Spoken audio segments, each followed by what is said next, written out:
우리는 예수님의 제자가 12명입니다. 근데 12명의 제자들이 한결같이 모두 다 순교를 했습니다. 우리 다 같이 한번 읽어보겠습니다. 시작.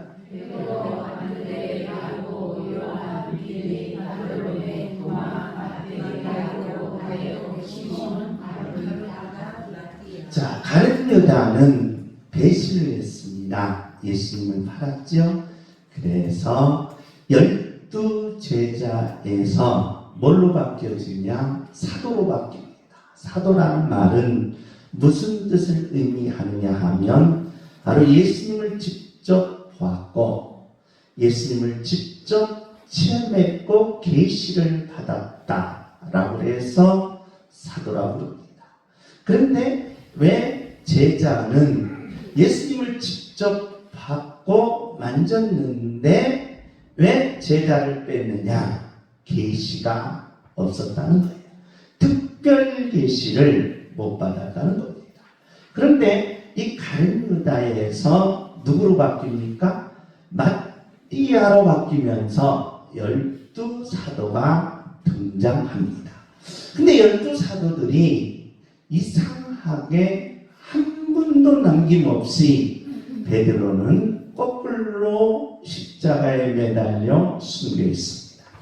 그리고 안드레는 몽둥이로 맞으면서 순교하셨고 야고보는 칼에 그리고 요한은 밤모섬에서 빌립은 십자가 바들로메는 온 가죽이 벗기면서 순교당하였고 창으로 비늘창으로 돌로 십자가에 몸을 다 찢기면서 순교당했다는 겁니다.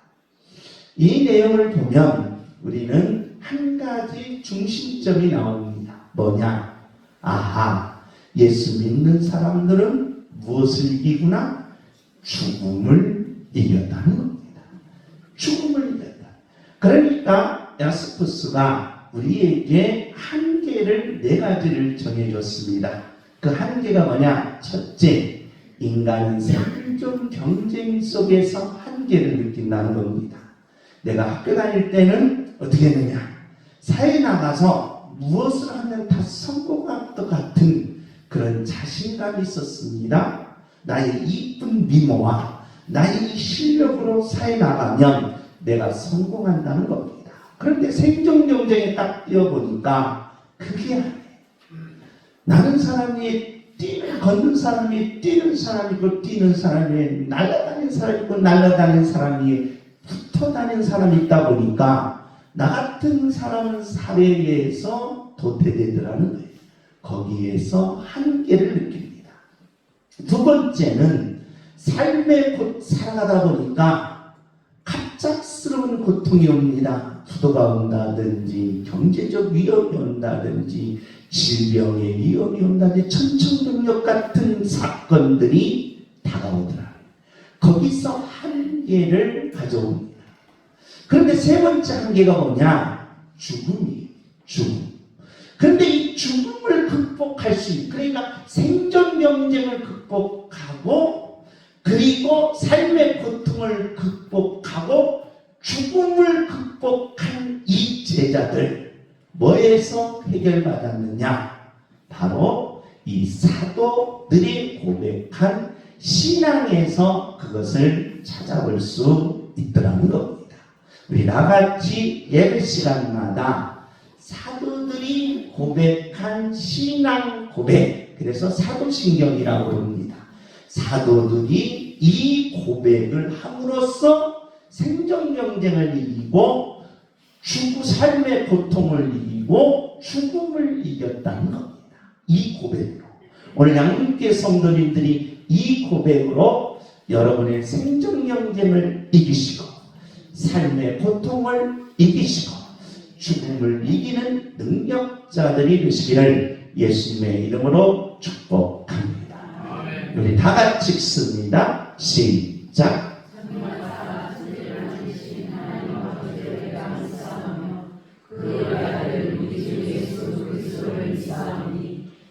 성령으로 인하사 동정과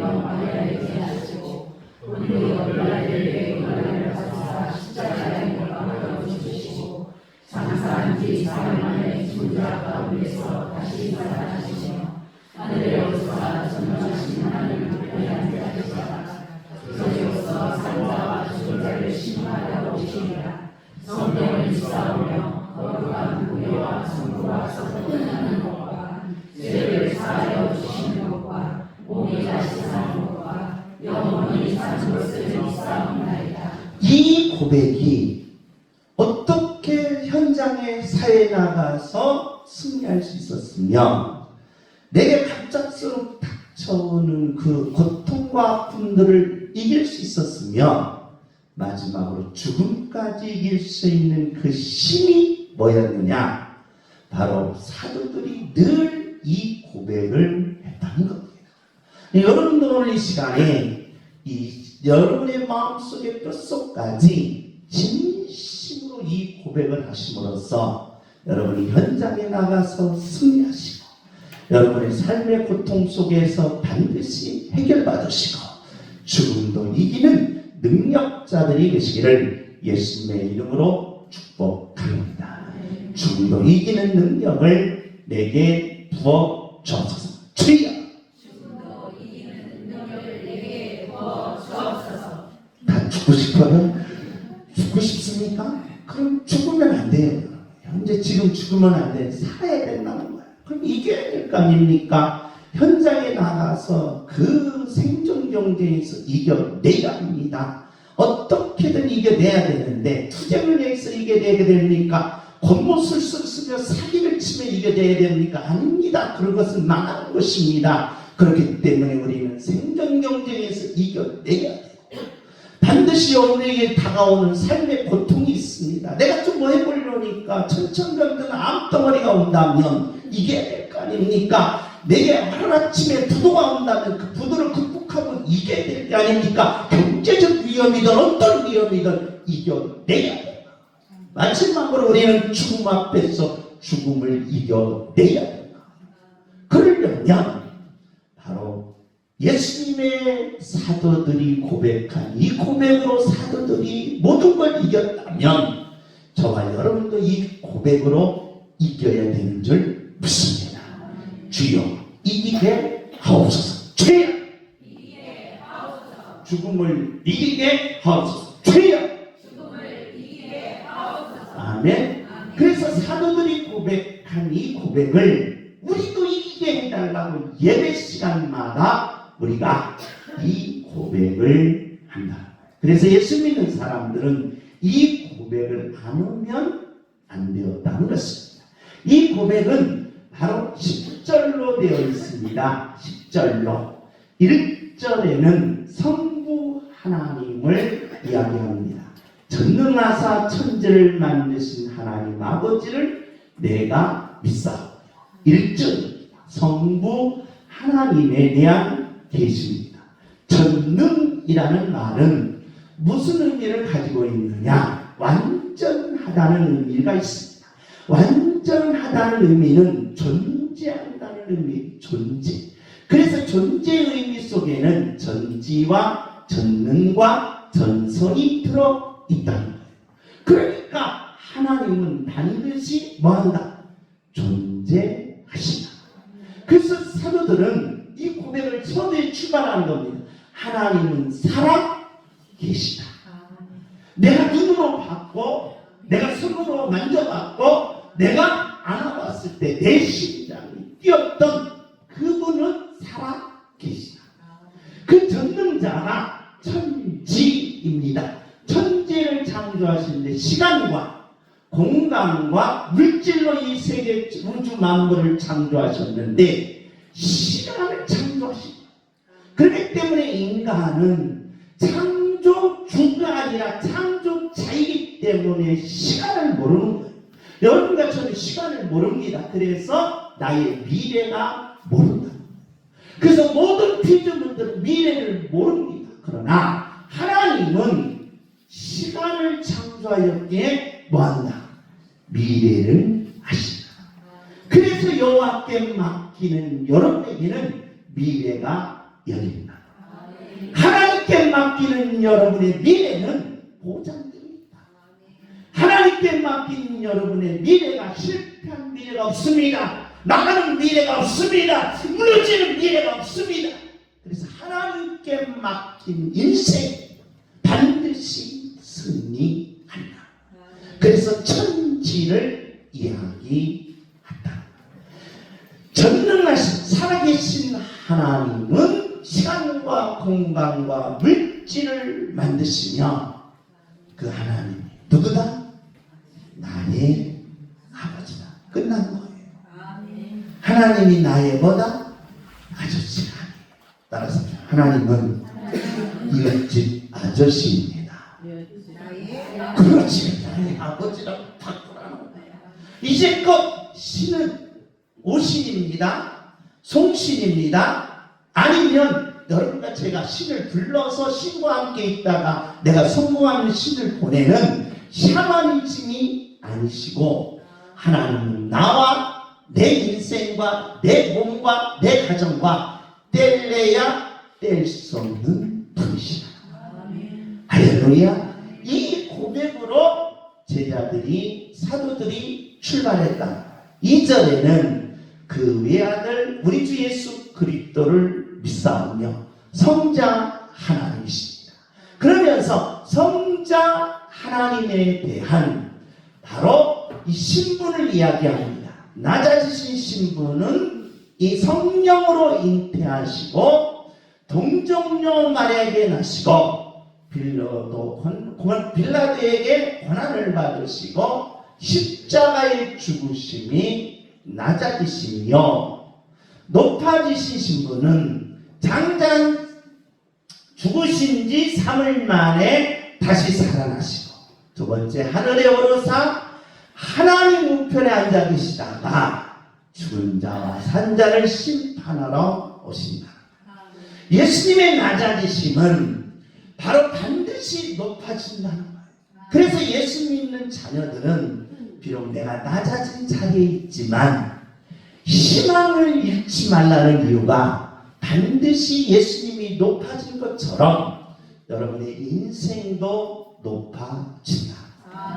그래서 우리의 인생은 지금 출발하던 과거에 있던 후회하던 그거 여기서 끝내라.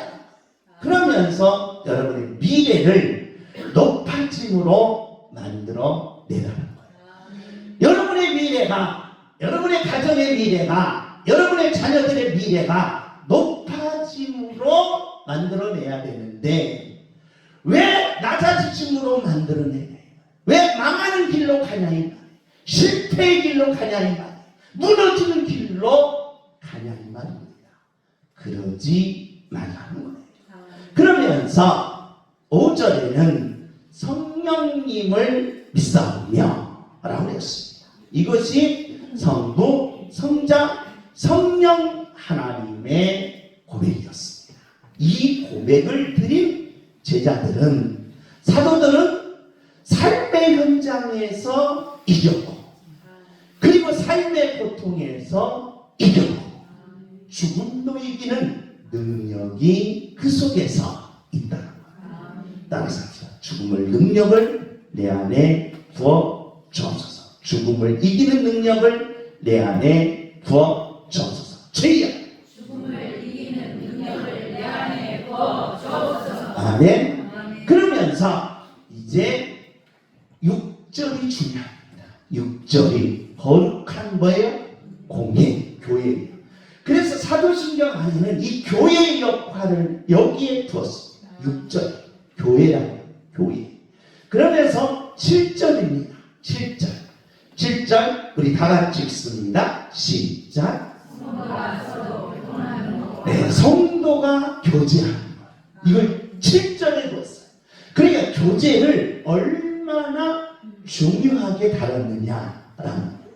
교회와 교제가 같은 동급입니다. 자, 우리가 교제는 뭐냐? 제자들이, 사도들이 교제했던 것 세 가지. 첫째, 뭐였다? 대화였다. 둘째, 뭐였다? 기도했다. 셋째, 뭐였다? 섬긴다. 여러분, 우리가 교제를 합니다. 교제. 대화합시다. 대화합시다. 자, 부모 부모하고 자식하고, 야, 내가 지금 자식들에게 좀 너무 심했구나. 야, 대화하자. 말하는데 대화가 없어. 말이 없어. 근데 이 대화는 말하고 다르다. 말 잘하는 게 대화 잘하는 게 아니에요. 따라서 합시다. 말 잘하는 거. 주댕이. 그러니까 말 잘하는 거하고 대화하고 다르다 이 말입니다. 대화하자라고 말해. 그거 아니에요. 여러분, 대화는 세 가지가 있습니다. 심리학적으로. 첫째, 무슨 대화냐? 감성 대화라고 합니다. 감성. 이 감성 대화는 자극과 반응입니다. 현실을 얘기하는 거예요. 부모와 자식 간의 현실을 얘기하면 둘이 싸웁니다. 왜 그렇습니까? 불평이 많아요. 불평. 그래서 현실을 이야기하면 안 된다. 그런데 두 번째 대화는 뭡니까? 바로 심상의 대화입니다. 심상. 심상은 뭐냐? 마음이에요. 내가 너한테 이 마음을 가졌다. 내가 너한테 이런 마음을 가졌다. 그런데 여러분 보세요. 사람과 사람끼리 대화도 마찬가지예요. 대화는 현실적으로 가요. 현실로 갈 때는 서로 갈등을 합니다. 그래서 말 한마디에 상처를 받는 거예요. 말 한마디. 그 말 한마디에 상처를 받는 감성 대화를 하지 말고 마음을 지금 가지고 있는 마음을 이야기할 수 있는 심상 대화가 필요하다. 심상. 그런데 현실 대화를 하면 모든 게 다 오해거리. 오해거리. 칭찬해도 오해거리. 칭찬. 여러분 보세요. 부자하고 가난한 사람 만나서 부자를 칭찬하면 저놈의 새끼가 나 뭘 얻어먹으려고 저렇게 나를 칭찬할까 하고 이게 속으로 그렇다. 속으로 그렇다.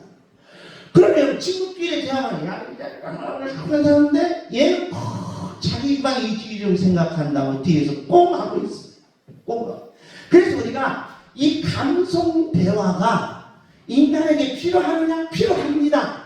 왜? 우리는 몸만 살아있어서 주둥이만 살아있어서 이게 필요하다는 거예요. 그래서 여성들은 이 감성 대화를 막 해요. 그래서 물속에 들어가면 접시보다 뭐가 먼저 떠? 주댕이가 먼저 뜬다. 이미 먼저 뜨는데 거기에는 바로 감성 대화는 상처만 납니다. 상처. 그래서 무슨 대화가 필요하느냐? 심정. 마음속에 있는 대화가 필요합니다. 마음속에 대화. 내가 내 아들을 생각할 때 이런 마음을 갖고 있다. 내가 집 권사님을 생각할 때 이런 마음을 갖고 있다. 내가 집사님을 생각할 때 이런 마음을 갖고 있다. 심상 대화가 필요합니다. 심상. 그런데 제자들이 여기서 한 단계 올라간다. 무슨 대화? 영상 대화가 필요합니다. 영적인 대화. 영적인 대화.